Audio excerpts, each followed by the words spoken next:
Jesus would have loved to be treated the way they treated him on Passion of the Christ. It was such a cute depiction of what really happened to him. And that was the best depiction we ever seen of Jesus' crucifixion. His intestines were hanging out. His entire rib cage was showing on both sides. His beard chunks were pulled out. His spine was opened up and exposed. The tissues and the muscles around his spine were exposed. He was beat but naked. He was mutilated from his penis down. Isaiah chapter 11 says you could not tell whether he was man or woman, and he was naked. Romans didn't crucify you with a garment. You were naked. The closest thing they had in that movie was how when they beat him with the cat of nine-tailed whips with the hooks and they were ripping chunks out of him. Closest thing they had in that movie was when the Roman guard, after they beat him on his back, the Roman guard turned him over, went like that, and they beat him in the front. That's how they did him. All of this was ripped open, all in shreds. He had to carry a 200-pound, 300-pound cross, like how we squat in the gym. He had to carry that for some miles up a hill with his body open, all his blood gone, completely no energy,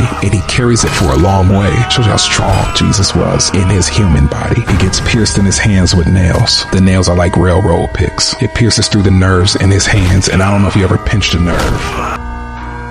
Jesus called out with a loud voice, "Father, into your hands I commit my spirit." When he had said this, he breathed his last.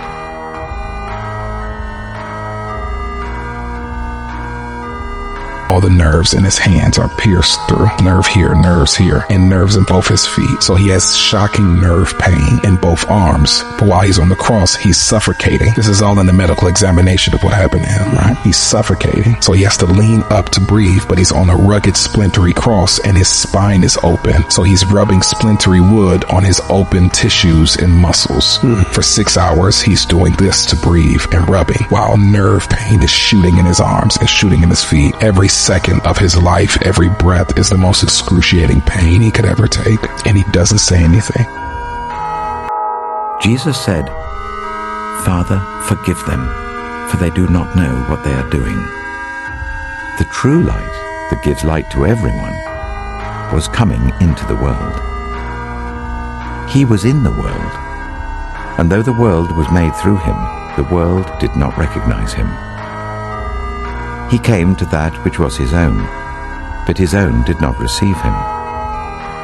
Yet to all who did receive him, to those who believed in his name, he gave the right to become children of God. Children born not of natural descent, nor of human decision or a husband's will, but born of God.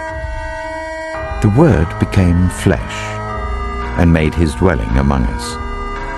We have seen his glory, the glory of the one and only Son who came from the Father, full of grace and truth.